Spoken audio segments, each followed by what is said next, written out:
Cheer for Christina for organising such a wonderful night. My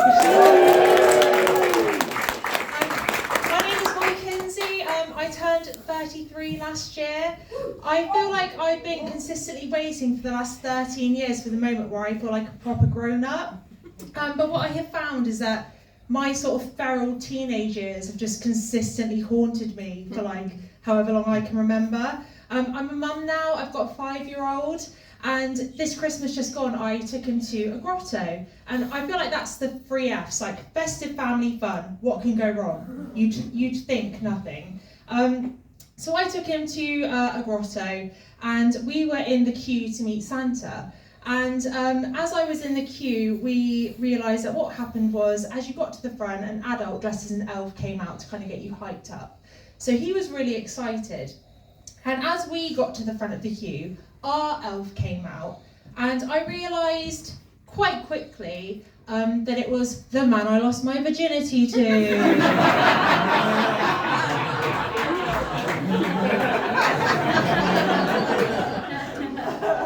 There's a lot of things you can prepare for in life.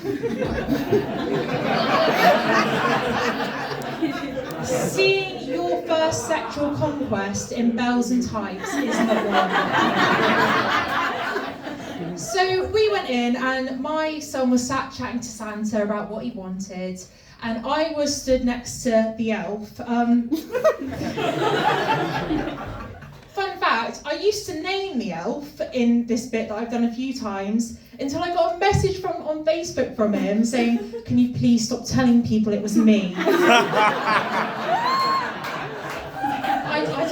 I feel like I'm alright, like I don't know why it's such a thing to be ashamed of. Thanks, Andy. Fuck it, it was Liam.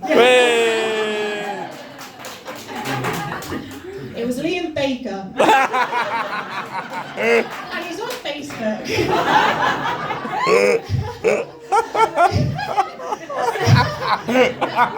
I'm going to get another message.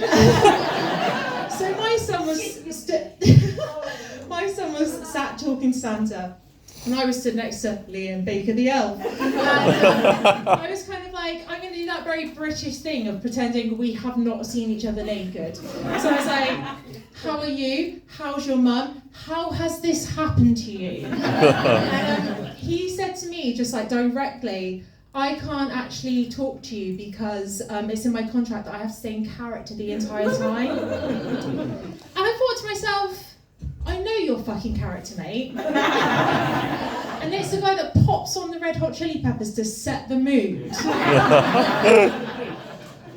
I've been just always waiting for this moment where I'll suddenly feel like an adult. And a few years ago, my body decided to make me feel like an 80-year-old woman by making me have a stroke, which always brings the vibe down, I know.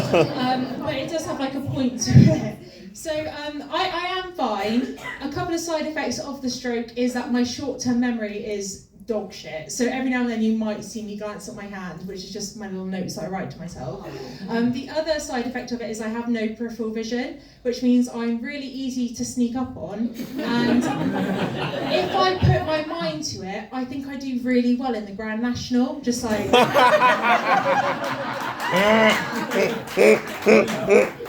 So after that happened to me, I kind of thought, I really need to start kind of taking care of myself. I've got this small person that depends on me, and I want to be there to like see the life that I can see that he lives.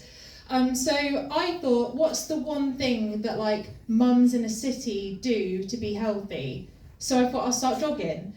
So I brought some Lycra, and I got up one morning at 6 a.m. and I thought I'll just go out running. And something I hadn't realised is that you kind of have to build up to that. What I decided to do was go onto a main street in Exeter and just run as fast as I can for as long as I can. So eventually I had to stop because I thought I was going to be sick. Good news, I wasn't sick, I just fully pissed my pants at 6 a.m. And I was stood there thinking, this is a low point. It can't really get much worse. And then I looked over and realised a milkman had witnessed the whole thing. And his face is kind of like my Vietnam. Like when I close my eyes, I still see it. Like it appears in my nightmares, like I've got like PTSD from it. The big like headline in my house the last few months is that my son thinks we have a ghost, who he likes to call the man that lives in the walls. I basically live with a very small Stephen King without the alcoholism or addiction to prescription painkillers. And he woke me up the other morning and he went, wake up, wake up. I was like, oh, what's happening? Are you okay? He said, I've been talking to the man in the walls. I was like, okay, what has he said? And he got really close to me and went, he wants me to tell you that your hair smells nice.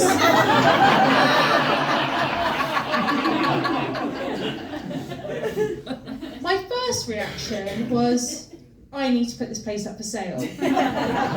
My second reaction was, I'll take a compliment where I can get it. I've never been very good with like situations like that, like from the living or the dead, of like people kind of being like interested in you.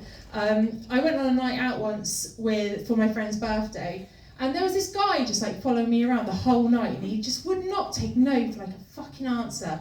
And he kept trying to buy me drinks and get my number, and it was just really fucking irritating.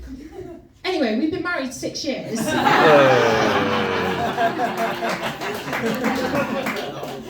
He is lovely when he's not fucking off his head. And yeah, we have a son now, and I had my son during the lockdown, at the peak of the COVID lockdown, which wasn't my initial plan. But the way it worked when you had a baby in lockdown was you had to go into hospital initially by yourself. Your partner could only come in when you were pushing, so that's good. So I went into the maternity ward by myself, and I walked in and there was me and 5 other women in active labour, but you couldn't see each other. They put these massive plastic screens between you, and it was really awkward, and I just thought, I'm gonna break the ice here. So I decided to go, this is a bit like Blind Date really, isn't it, girls? And no one said anything. And one part of my brain said, you've humiliated yourself and you should just be quiet. And the other side said, carry on with the gag. So I decided to go, all right ladies, my name's Gary, I'm 28 from Essex, I like Manchester United and anal sex. I don't know if you've ever been told to shut the fuck up by 5 women in active labour. It is an experience, and that's also how I found out you can have a complaint made against you as a patient in a hospital. They actually called my husband like I was the naughty kid in school. But yeah, I realised that I have this like inability to just like keep my fucking mouth shut. And something happened last year that made me realise that that is the thing that like my son has inherited from me. So Halloween, he woke up and he said, can I wear my costume all day? And I thought, sure, why not? Live, laugh, love. The world is literally on fire, do what you want to do. And what his costume was a very small Grim Reaper, which is like super cute, right? So he was in his costume and we went off into Exeter to do a couple of jobs. And we were on our way back to our house, and to get back to our house you have to pass a church. And as we approached, I do this story like every time I do a gig, and sometimes people start laughing because they're like, I know what's coming, and sometimes they're like, I don't know what's happening here. As we approached the church, I realised quite quickly that there was a funeral taking place. And then I realised my situation. I was with a very small Grim Reaper, and I was going to have to pass a lot of people in mourning. So as we approached the church, I thought, this is like a test, and I need to do well in this. So I got down to his level, and he's quite tall, so it was only about here. And I said, listen mate, here's what's going to happen. We're going past, we're quiet, we're respectful. Do you understand? He was like, yes mummy, I understand. I thought, great, I'm going to smash this.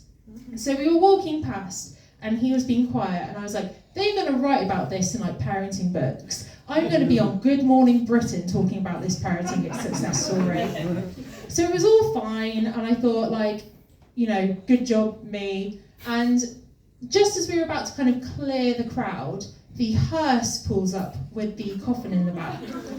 And my son decides at the top of his voice to go, "Hello, dead person, welcome to your funeral!"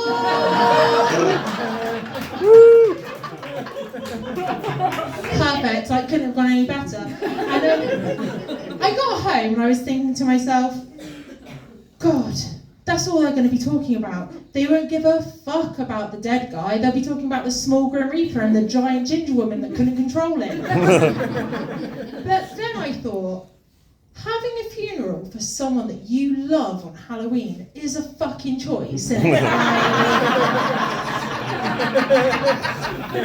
It's kind of like booking your wedding at Butlins and then getting pissed off when there's a bunch of lads dressed as minions doing shots at the bar. You guys have been honestly lovely. I'm Molly Kinsey. Thank you